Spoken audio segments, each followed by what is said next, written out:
आप सभी का स्वागत है इस YouTube चैनल पे। तो बाबू लोग, इस वीडियो में जो हम लोग देखेंगे, चर्चा करेंगे और बताने वाले हैं वो क्लास 12वीं, ठीक है, क्लास 12वीं का हिस्ट्री जो इतिहास है उससे रिलेटेड इम्पॉर्टेंट क्वेश्चन। एंड आप ये भी कह सकते हैं कि चैप्टर नंबर 1 इसमें जो हम लोग देखेंगे उसमें से बस इतना ही क्वेश्चन को आपको देखना है। बस यही क्वेश्चन ही आपके बोर्ड परीक्षा में अगर प्रश्न पूछा जाएगा तो इसी के अंदर से पूछा जाएगा। और अदर जैसे कि बोर्ड परीक्षा फाइनल तो है ही, बीच में अर्धवार्षिक है और वीकली टेस्ट भी होता है, ये सभी में इसी के अंदर से प्रश्न आएंगे। तो वीडियो को आप लास्ट तक देखने का प्रयास कीजिएगा। और चैनल के ऊपर आप नए हैं तो चैनल को सब्सक्राइब करके रखिए, ठीक है। चैनल को सब्सक्राइब करके रख लीजिए, बेल आइकन को दबा कर रखिए और दोस्तों के पास ज़्यादा से ज़्यादा फॉरवर्ड कीजिए, उन्हें भी सब्सक्राइब करने के लिए कहिए। तो चलिए बिना समय गवाए हम लोग क्वेश्चन के ऊपर चलेंगे, ठीक है। तो इसमें हम लोग जो देखेंगे वो MCQ टाइप क्वेश्चन होगा और यहाँ पे MCQ के साथ साथ में आपको एक्सप्लेन भी करते चलेंगे हम वहाँ पे साथ में, ठीक है। एक्सप्लेनेशन भी आपको मिलेगा, आपको साथ में जो MCQ प्रश्न रहेगा उसका एक्सप्लेनेशन कैसे क्या है नहीं है सब कुछ आपको देखने के लिए मिलेगा। तो इसमें हम लोग चैप्टर नंबर 1 इसी तरीके से जितने भी आपके बुक है, ठीक है, आर्ट्स वाले बच्चे सभी बुक का यहाँ पे एक एक करके सॉल्यूशन सबका हम अवेलेबल करवा देंगे, ठीक है। तो चैनल को सब्सक्राइब कीजिए, दोस्तों के पास शेयर भी कीजिए।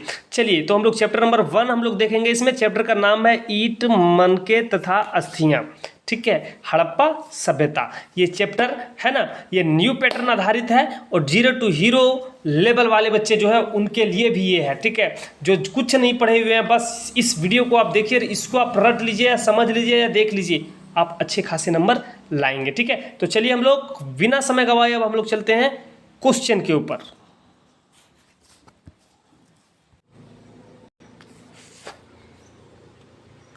चलिए तो हम लोग क्वेश्चन देखते हैं।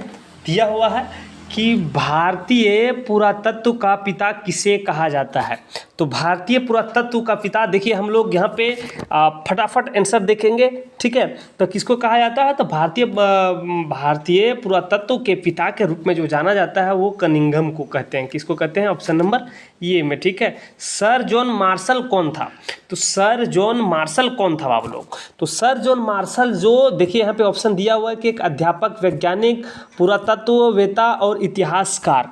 तो देखिए ये जो पुरातत्व मतलब कि पुरातत्व वेता था, ठीक है, जो ऑप्शन नंबर सी में दिया हुआ है। मतलब कि वो जो है पुराने चीज़ों को खनन करके खोजते थे, समझने का प्रयास करते थे। पुरातत्व के अंतर्गत निम्न में से कौन एक नहीं है, मतलब कहता है कि जो पुरातत्व है, पुराने तत्व हैं के बारे में जो देखा जाता है इनमें से कौन एक नहीं एग्जाम्पल होगा। तो देखिए यहाँ पे एक एग्जाम्पल नहीं होगा, वो साहित्य होगा, ठीक है। देखिए सिक्के तो है, पुराने ज़माने भी सिक्के चल रहा था, अभिलेख जो उनके लिखा हुआ लिखावट है उसको भी वो भी मिल जा रहा था, भग्नावशेष, ये सब कुछ है, क्या है, ये सभी जो है वो क्या होंगे, पुरातत्व के अंतर्गत आएंगे। सिर्फ एक साहित्य जो है वो पुरातत्व के अंतर में नहीं आएंगे, ठीक है। चलो, हड़प्पा सभ्यता में सर्वप्रथम किस स्थान पर खोज की गई थी, तो हड़प्पा सभ्यता में, बाबू ध्यान दीजिए, हड़प्पा सभ्यता में सबसे पहले जो खोज की गई थी वो हड़प्पा में ही किया गया था। कहाँ पे किया गया था, हड़प्पा में किया गया था, ठीक है। और तो ऑप्शन देखिए यहाँ पे ऑप्शन नंबर 2 में दिया हुआ हड़प्पा में किया गया था, ठीक। चलिए आगे देखिए, आगे हम लोग देखते हैं। आगे जैसे कि आप देख पा रहे हैं दिया हुआ है कि हड़प्पा की खोज किसने की, या प्रश्न इस प्रकार से पूछा जा सकता है कि हड़प्पा का उत्खनन किया था, किसने किया था, ठीक है। प्रश्न ऐसा भी पूछा जा सकता है, आपको जवाब फेंकना है। तो इसका जवाब क्या होगा, देखिए इसका जवाब हो जाएगा आपका, देखिए दयाराम साहनी जो थे उसने इनकी खोज किया था, ठीक है। तो किस में है, तो ऑप्शन नंबर 2 में दिया हुआ दयाराम साहनी, तो ऑप्शन नंबर 2 आपका सही हो जाएगा। हड़प्पा नगर की खोज किस वर्ष हुई थी, नेक्स्ट क्वेश्चन समझो, हड़प्पा नगर की खोज किस वर्ष हुई थी। तो हड़प्पा नगर की खोज बाबू लोग वो जो हुआ था 1921 ईस्वी में हुआ था, ठीक है। कब, 1921 में, कंफ्यूज नहीं होना है, 1921 में, ठीक है। इसको दिमाग में लोड करके रखना है। मोहनजोदड़ो की खोज या उत्खनन जो है 1922 ईस्वी में किसने की थी। यहाँ से देखो कितना प्रश्न बन गया, 2 प्रश्न बन गया कि मोहनजोदड़ो की खोज कब किया गया था, तो 1922 ईस्वी में किया गया था, किसने किया था, ठीक है। तो ये किसने किया था, ये यहाँ पे प्रश्न बन गया। तो वहाँ पे हम लोग लिख देंगे कि यहाँ पे मोहनजोदड़ो की खोज किसने किया था, मतलब कि कब हुआ था, 1922 में किसने हुआ था, किसके द्वारा किया गया था, रखलदास जो थे बनर्जी उनके द्वारा, ठीक है। तो ऑप्शन नंबर 3 में दिया हुआ आपका सही हो जाएगा, ठीक है। मोहनजोदड़ो कहाँ स्थित है? तो मोहनजोदड़ो अभी वर्तमान में पूछा जा रहा है कि मोहनजोदड़ो वर्तमान में कहाँ पे स्थित है। तो मोहनजोदड़ो वर्तमान में जो है देखिए उत्तर प्रदेश, बिहार, पाकिस्तान और अफगानिस्तान। तो देखो अभी जो मोहनजोदड़ो अवेलेबल है पाकिस्तान के हिस्से में है वो, ठीक है। तो ऑप्शन नंबर आपका 3 सही हो जाएगा, ठीक है, पाकिस्तान। नेक्स्ट क्वेश्चन दिया हुआ है, देखिए यहाँ पे कहता है कि धोलावीरा की खोज किस वर्ष हुई थी? तो धोलावीरा की जो खोज हुआ था बाबू लोग, वो किस वर्ष हुआ था? तो देखिए यहाँ पे ऑप्शन दिया हुआ है, ठीक है। तो 1990, जी हाँ 1990 ऑप्शन में दिया हुआ है। 21, 22, 55, अब 1990 है ना, ऑप्शन नंबर 4 में दिया हुआ है, ठीक है। आपका सही आंसर हो जाएगा, ठीक है। चलिए नेक्स्ट क्वेश्चन को हम लोग देखते हैं। नेक्स्ट क्वेश्चन दिया हुआ है कि धोलावीरा की खोज किसने की थी? हाँ, तो कब किया गया था? 1990 में। किसके द्वारा किया गया था? तो ऑप्शन देखिए यहाँ पे दिया हुआ है, ठीक है। किसके द्वारा किया गया था? तो ऑप्शन यहाँ पे देखिए दिया गया है कि जेपी जोशी के माध्यम से खोजा गया था। किसके माध्यम से? जेपी जोशी के माध्यम से, जो ऑप्शन नंबर 2 में दिया हुआ है। नेक्स्ट प्रश्न है, कहता है लोथल की खोज किसने की थी? लोथल के बारे में आइए, ठीक है। लोथल की खोज किसके द्वारा किया गया था? तो RS राव के माध्यम से के द्वारा किया गया था, ठीक है, जो ऑप्शन नंबर 4 में दिया हुआ है ना, हाँ 4 में दिया हुआ है। हड़प्पा सभ्यता के संपूर्ण क्षेत्र का आकार किस प्रकार का था? तो हड़प्पा सभ्यता के संपूर्ण क्षेत्र का जो आकार है वो किस प्रकार का था? तो त्रिभुजाकार का था। किस प्रकार का था? त्रिभुजाकार, ठीक है, जो ऑप्शन नंबर कहाँ पे दिया हुआ है? 3 में दिया हुआ, ठीक है, 3 त्रिभुजाकार, ठीक। हड़प्पा नदी किस नदी के किनारे स्थित? हड़प्पा जो है वो किस नदी के किनारे स्थित है? तो हड़प्पा जो है वो किस नदी के किनारे स्थित है बाबू? तो वो जो अवेलेबल है वो रावी नदी के किनारे उपस्थित है, ठीक है, जो ऑप्शन नंबर 3 में दिया हुआ है। आगे आइए, आगे देखिए दिया हुआ है कि हड़प्पा सभ्यता, ठीक है, हड़प्पा सभ्यता भारत के किस भाग में विकसित हुई थी? तो हड़प्पा सभ्यता भारत के जो पश्चिमी, तो ठीक है, हाँ है ना। तो हड़प्पा सभ्यता जो है वो पश्चिमी और उत्तर में जो है ना वहाँ पे उपस्थित था, जो ऑप्शन नंबर 3 में दिया हुआ है। सिंधु सभ्यता की उत्तरी सीमा क्या थी? तो सिंधु सभ्यता, ठीक है, सिंधु, हड़प्पा सभ्यता और सिंधु सभ्यता। तो सिंधु सभ्यता की उत्तरी सीमा, उत्तर की सीमा क्या थी वो पूछ रहा है आपसे, ठीक है। तो उसकी उत्तर की सीमा मांडा, जो ऑप्शन नंबर 3 में दिया हुआ है, ठीक है। चलो आगे देखो, आगे देखिए, हड़प्पा सभ्यता किस युग की सभ्यता है? तो हड़प्पा सभ्यता समझो कि हड़प्पा सभ्यता जो है एक युग है, ठीक है, वो किस युग की सभ्यता मानी जाती है? तो हड़प्पा सभ्यता देखिए यहाँ पे ऑप्शन दिया हुआ है पूर्व पाषाण युग, ठीक है। देखिए यहाँ पे नवपाषाण, लोह युग और कांस्य युग, ठीक है। तो इसका सही आंसर क्या होगा? तो देखिए कांस्य युग का ये होगा, जो ऑप्शन नंबर आपका 4 में दिया हुआ है। सिंधु घाटी के निवासियों को किस धातु का ज्ञान नहीं था? तो सिंधु घाटी के जो निवासी थे उनको किनका ज्ञान नहीं था? लोहे के बारे में उसको जानकारी नहीं था, ठीक है। किसके बारे में? लोहे के बारे में। तो यहाँ पे देखिए सोना के बारे में वो जानता था, चांदी के बारे में उसको पता था और तांबा भी जानते थे, क्योंकि वो सब साक्ष्य प्राप्त हुआ सिंधु घाटी सभ्यता से, लेकिन लोहा का साक्ष्य प्राप्त नहीं हुआ। तो अब हम लोग कह सकते हैं कि लोहे के बारे में उनको जानकारी नहीं था। तो मेसोपोटामिया के प्रलेखों में मेलुहा, देखिए ये प्रश्न इंपॉर्टेंट है। मेलुहा वर्ड जो है, प्रश्न इंपॉर्टेंट नहीं है, मेलुहा वर्ड इंपॉर्टेंट है। शब्द का प्रयोग किस सभ्यता के लिए किया गया था? तो देखिए यहाँ पे दिया हुआ है ऑप्शन, तो यहाँ पे आप देख पा रहे होंगे, हाँ तो मेसोपोटामिया मेलुहा शब्द का प्रयोग किस सभ्यता के लिए किया गया था? तो ये जो सभ्यता के लिए किया गया था वो हड़प्पा सभ्यता के लिए किया गया था। किसके लिए किया गया था? हड़प्पा सभ्यता, जो ऑप्शन नंबर ये में दिया हुआ है, ठीक है। चलिए आगे आइए, आगे और देखिए आप यहाँ पे ध्यान से दिया हुआ है कार्बन डेटिंग के आधार पर विकसित हड़प्पा काल कब से कब तक माना जाता है? तो देखो हड़प्पा सभ्यता को 3 भागों में बांटा गया था, 3 युग में बांटा गया था, है ना, आप लोग जानते ही हैं। लेकिन कार्बन डेटिंग के आधार पर जो हड़प्पा काल अवेलेबल था, मतलब कि जो उनके पुरातत्व है, पुराने तत्व थे, जो भी साक्ष्य वहाँ से प्राप्त हुआ, उनको जब रिसर्च करने के बाद क्या पता चला कि वो कब से कब तक था? तो पता चला उससे बाबू कि जो हड़प्पा सभ्यता यहाँ पे कब से कब तक था, तो ना तो इसमें जो ऑप्शन दिया हुआ है ठीक है। ऑप्शन दिया हुआ है क्या, 3500 से 2600 ईसा पूर्व, 2600 से 1900 ईसा पूर्व, 1900 से 1300 ईसा पूर्व, ये सब कुछ नहीं है, इसका सही आंसर होगा। ठीक है, तो क्या लगा दीजिएगा इसमें, ऑप्शन नंबर आपका 4 सही हो जाएगा, इनमें से कोई नहीं है। आप लोग फटाफट कमेंट करने का प्रयास कीजिए कि कब से कब तक माना जाता है। ठीक है, चलिए, हड़प्पा सभ्यता में प्राप्त अवतल चक्की पर किस पुरातत्व ने प्रकाश डाला। तो देखिए, हड़प्पा सभ्यता में प्राप्त अवतल चक्की, जो अवतल चक्की था, पर किस पुराविद ने प्रकाश डाला। जो कौन, मतलब कि वैज्ञानिक था, हम लोग वैज्ञानिक कह सकते हैं क्योंकि उसने खोज कर रहा है, तो वैज्ञानिक एक वर्ड यूज़ कर सकते हैं, लेकिन पुराविद उस वैज्ञानिक वर्ड के लिए पुराविद कहा गया है। ठीक है, तो किसने डाला था, जो वहाँ पे अवतल चक्की अवेलेबल था, आप हम लोग कह सकते हैं कि आटा चक्की जो अवेलेबल था, वो उसके ऊपर किसने प्रकाश डाला। ठीक है, तो ऑप्शन जैसे कि आप देख पा रहे होंगे, है ना। तो देखिए यहाँ पे इसका सही आंसर क्या हो जाएगा, तो ये जो इसके ऊपर डाला गया था, अर्नेस्ट मेको जो थे, मेके उसने डाला था, मेके ने, हाँ, अर्नेस्ट मेके ने उसके ऊपर डाला। सिंधु सभ्यता के लोग का दर्पण, जो सिंधु सभ्यता के लोगों का दर्पण किसका बना हुआ था। तो सिंधु सभ्यता के लोगों का दर्पण जो बना हुआ था वो तांबा का बना हुआ था। किसका, तांबा का। ठीक है, चलो आगे देखो, हड़प्पा सभ्यता में कौन सा पशु अज्ञात था।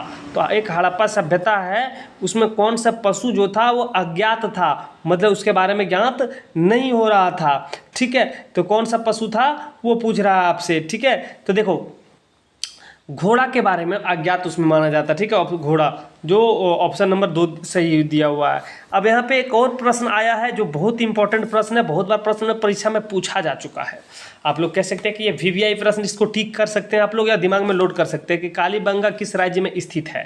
तो कालीबंगा किस राज्य में स्थित है, तो सिंधु में, बंगाल में, उत्तर प्रदेश में, राजस्थान में। तो कालीबंगा जो है वो 4 ऑप्शन दिया हुआ, सिंध में, बंगाल में, उत्तर प्रदेश में, या फिर राजस्थान में। तो राजस्थान जो है, कालीबंगा कहाँ पे स्थित है, राजस्थान में। कहाँ पे, राजस्थान, जो ऑप्शन नंबर 4 में दिया हुआ है। ठीक है, हड़प्पा सभ्यता में हमें हल के साक्ष्य कहाँ से प्राप्त हुए। ये भी बहुत बार प्रश्न पूछा गया कि हल का साक्ष्य कहाँ से प्राप्त हुआ था, हल कहाँ से मिला हुआ था, ये सब पूछ रहा है। ठीक है, तो हड़प्पा सभ्यता में हल के साक्ष्य कहाँ से प्राप्त हुए, तो ये जो प्राप्त हुआ था कालीबंगा से ही प्राप्त हुआ था। कहाँ पे बाबू लोग, कालीबंगा से। ठीक है, जोते हुए खेत का प्रमाण कहाँ से मिला, तो जोते हुए खेत, हल प्राप्त हुआ कालीबंगा से, तो जोते हुए खेत क्या मोहनजोदड़ो से प्राप्त होगा, हैं। तो जोते हुए खेत का प्रमाण कहाँ से मिला, तो कहाँ से मिला था, वो भी कालीबंगा से ही मिला था, क्योंकि हल वहाँ पे मिला, तो जोता हुआ खेत कहाँ मिलेगा, कालीबंगा में ही मिलेगा जी। हाँ, है ना। हड़प्पा वासी किस वस्तु के उत्पादन में सर्वप्रथम थे, मतलब हड़प्पा के लोग जो थे वो किस चीज़ के वस्तु का प्रयोग में सबसे अव्वल था, पहला नंबर पे हम लोग कह सकते हैं। तो यहाँ पे जो था, यहाँ पे कह रहा है हड़प्पा वासी किस वस्तु के उत्पादन में, उत्पादन की बात हो रही है। ठीक है, प्रयोग में नहीं, उत्पादन की बात करें, मतलब प्रोड्यूस करने में जो है, तो किस में अव्वल था, तो कपास में था। किस में था, कपास में। ठीक है, चलिए आगे प्रश्न के देखिए। आगे प्रश्न दिया हुआ है कि सिंधु घाटी क्षेत्र के लोग भोजन को मीठा बनाने के लिए किसका प्रयोग करते थे। तो सिंधु घाटी के लोग जो थे वो भोजन को मीठा करना चाहते थे, उसको अच्छा करने, मीठा बनाने के लिए उसमें किसका प्रयोग करते थे, चीनी का, गुड़ का, शहद का, या इनमें से कोई नहीं। तो उसमें जो है किया जाता था, वो शहद का प्रयोग किया जाता था। किसका, शहद का, मधु हम लोग जिसको कहते हैं मधु, शहद, ठीक है, हनी, उसका प्रयोग किया जाता था। हड़प्पा सभ्यता के सबसे विशिष्ट पुरा वस्तु क्या है, तो हड़प्पा सभ्यता के सबसे विशिष्ट पुरा वस्तु जो है वो क्या माना जाता है, मिट्टी की मूर्ति, धातुओं के समान, मनके या मुहर है। तो मुहरा नहीं, मोहर, ठीक है, यहाँ पे मुहर है। ठीक है, मुहर, जैसे कि कोई मुखिया जी मुहर लगाते हैं, तो वही मुहर था वहाँ के लिए। सिंधु घाटी सभ्यता में नृत्य करते हुए लड़की की मूर्ति किस स्थान से प्राप्त हुआ था। सिंधु घाटी सभ्यता में जो डांस करती हुई लड़कियाँ की जो फोटो प्राप्त हुआ, मूर्ति प्राप्त हुआ, फोटो नहीं कह सकते, मूर्ति प्राप्त हुआ, वो कहाँ से प्राप्त हुआ, तो वो मोहनजोदड़ो से प्राप्त हुआ था। कहाँ से प्राप्त हुआ था, मोहनजोदड़ो से प्राप्त हुआ था। ठीक है, ऑप्शन नंबर 4 में दिया हुआ है। ठीक है, चलिए आगे प्रश्न को देखिए। दिया हुआ है, कहते हैं सिंधु घाटी सभ्यता की जुड़वा राजधानी थी, या हम लोग कह सकते हैं कि सिंधु घाटी सभ्यता की जुड़वार राजधानी थी। तो क्या कौन सा था? तो वो हड़प्पा और मोहनजोदड़ो, हड़प्पा और मोहनजोदड़ो, जो ऑप्शन नंबर 3 में दिया हुआ है। हड़प्पा और मोहनजोदड़ो के बीच की दूरी कितनी थी? तो हड़प्पा इस जगह पे, हड़प्पा इस जगह पे मोहनजोदड़ो है, इसके बीच की डिस्टेंस कितना है बाबू लोग? इसके बीच का दूरी जो माना गया है, जो साक्ष्य प्राप्त हुआ वहाँ से पुरातत्वों के द्वारा बताया गया है कि 483 जो ऑप्शन नंबर दिया हुआ है ना दो में 483 किलोमीटर। ठीक है। मोहनजोदड़ो किस नदी के किनारे स्थित है? तो मोहनजोदड़ो जो है किस नदी के किनारे स्थित है? तो सतलज, सरस्वती, रावी या सिंधु? तो मोहनजोदड़ो जो है वो किस नदी के किनारे स्थित है बाबू लोग? तो ये जो स्थित है वो सिंधु, ठीक है, इसके में स्थित है। ठीक है। हड़प्पा का सबसे बड़ा नगर स्थल कौन सा है? तो देखो इसका आंसर चेक करने से पहले अभी तक आपने चैनल को सब्सक्राइब नहीं किया है, पहले सब्सक्राइब कीजिए। सब्सक्राइब कर लिए, वीडियो को लाइक कीजिए और दोस्तों के पास फटाफट पहले शेयर कीजिए। उसके बाद अब यहाँ से हम लोग स्टार्ट करेंगे। ठीक है। आप लोगों से काइंडली रिक्वेस्ट है, चैनल को जितना सब्सक्राइब कीजिएगा, जितना शेयर कीजिएगा, उतना आप लोगों के बीच में हम बने रहेंगे और आप लोग हमको सपोर्ट कीजिएगा। आप कह सकते हैं कि गुरु दक्षिणा के रूप में आप हमें शेयर करके, सब्सक्राइब करके दे सकते हैं। ठीक है। चलिए आगे देखिए, दिया हुआ है कि हड़प्पा सभ्यता का सबसे बड़ा नगर स्थल कौन सा है? तो हड़प्पा सभ्यता में सबसे बड़े जो स्थल के रूप में जाना जाता है वो मोहनजोदड़ो को जाना जाता है। ठीक है। मोहनजोदड़ो। सिंधु सभ्यता के घर किससे बनाए जाते थे? सिंधु सभ्यता के घर जो है वो किससे बनाए जाते थे? तो सिंधु सभ्यता के घर जो बनाए जाते थे ईंट से बनाए जाते थे। ठीक है, ईंट से। सिंधु घाटी सभ्यता में विशाल स्नानगार के अवशेष कहाँ मिले? तो सिंधु घाटी सभ्यता में विशाल स्नानगार मतलब नहाने वाला घर के अवशेष जो मिला है, जैसे कि आप देख पा रहे हैं ऑप्शन मोहनजोदड़ो से मिला था। कहाँ से मिला था? मोहनजोदड़ो से, जो ऑप्शन नंबर 3 में दिया हुआ है। आगे दिया हुआ है कि पुरोहित राजा का अवशेष किस नगर से प्राप्त हुआ? तो पुरोहित राजा का अवशेष जो प्राप्त हुआ था वो मोहनजोदड़ो से प्राप्त हुआ था। ठीक है। मोहनजोदड़ो के राजा आप कह सकते हैं वहाँ के। ठीक है। जो मोहनजोदड़ो, जो ऑप्शन नंबर 1 में दिया हुआ है। ठीक है। हड़प्पाई किस देवी की पूजा करते थे? तो हड़प्पाई जो है, हड़प्पा के निवासी जो थे वो कोई देवी की पूजा करते थे। कौन सी देवी की पूजा करते थे? तो पार्वती, दुर्गा, मातृदेवी और लक्ष्मी। तो मातृदेवी का पूजा किया करते थे। ठीक है। मातृदेवी, जो ऑप्शन नंबर 3 में दिया हुआ है। सिंधु घाटी सभ्यता में समाज का स्वरूप क्या था? तो जिस समय सिंधु घाटी सभ्यता था उस समय का समाज जो था मातृसात्मक, पितृसात्मक या फिर ए और बी दोनों। तो सिंधु घाटी सभ्यता के टाइम में जो समाज जो था वो मातृसात्मक। ठीक है, जो ऑप्शन नंबर 1 में दिया हुआ है। ठीक। हड़प्पा सभ्यता का प्रशासन किस प्रकार का था? तो हड़प्पा सभ्यता का प्रशासन जो था वो बाबू लोग नगर पालिका जैसे थे। ठीक है। जो नगर पालिका जैसे ऑप्शन दिया हुआ है। आगे दिया हुआ है, कहता है कि हड़प्पा सभ्यता के लोग किसकी उपासना करते थे? तो हड़प्पा सभ्यता के लोग किसकी उपासना करते थे? तो हड़प्पा सभ्यता के लोग जो थे वो पशुओं की उपासना करते थे। ठीक है। मातृ देवी की उपासना करते थे, शिव की उपासना करते थे। तो ये सब आप लोग कह सकते हैं। तो यहाँ पे देखिए दिया हुआ पशुपति शिव और यहाँ पे मातृ देवी, जो ऑप्शन नंबर 3 में दिया हुआ है। ये और भी दोनों होगा। तोलने की इकाई के रूप में सिंधुवासी किस अंक या उसके गुणक का व्यवहार का प्रयोग किया करते थे? तो कितने का प्रयोग किया कर रहे थे? ठीक है। तो उस टाइम के लोग जो है वो 16, ठीक है, 16 का। ठीक। चलिए आगे आइए, थोड़ा सा और जूम कर देते हैं, नहीं थोड़ा सा छोटा कर देते हैं। हाँ अब ठीक दिख रहा है। कहता है निम्नलिखित में से किस पदार्थ का उपयोग हड़प्पा काल की मुद्राओं के निर्माण में किया जाता था? तो निम्नलिखित में से किस पदार्थ का उपयोग हड़प्पा काल की मुद्रा के निर्माण में किया जाता था? तो किसका प्रयोग किया जाता था? तो सिलखड़ी जो था उसका प्रयोग। ठीक है। जो ऑप्शन नंबर 1 में दिया हुआ है। ठीक। आगे देखिए, आगे दिया हुआ है, कहता है कि हड़प्पा सभ्यता का किस देश के साथ व्यापारिक संबंध नहीं था, तो मेसोपोटामिया, ईरान, अफगानिस्तान और चीन। ठीक है, तो हड़प्पा सभ्यता जो व्यापारिक संबंध नहीं था वो चीन के साथ नहीं था। किसके साथ? चीन के साथ नहीं था। ठीक है, चलिए आगे देखिए। हड़प्पा सभ्यता में कौन, क्या दिया हुआ है, हड़प्पा सभ्यता में कौन सा स्थान बंदरगाह था? तो कौन सा स्थान पर बंदरगाह था या कौन सा स्थान बंदरगाह था? तो ऑप्शन दिया हुआ लोथल। कौन सा ऑप्शन देखिए दिया हुआ लोथल यहाँ पे। ठीक, लोथल किस नदी के किनारे स्थित है? तो लोथल के बारे में ही बात कर रहे हैं, तो समझो लोथल किस नदी के किनारे स्थित है?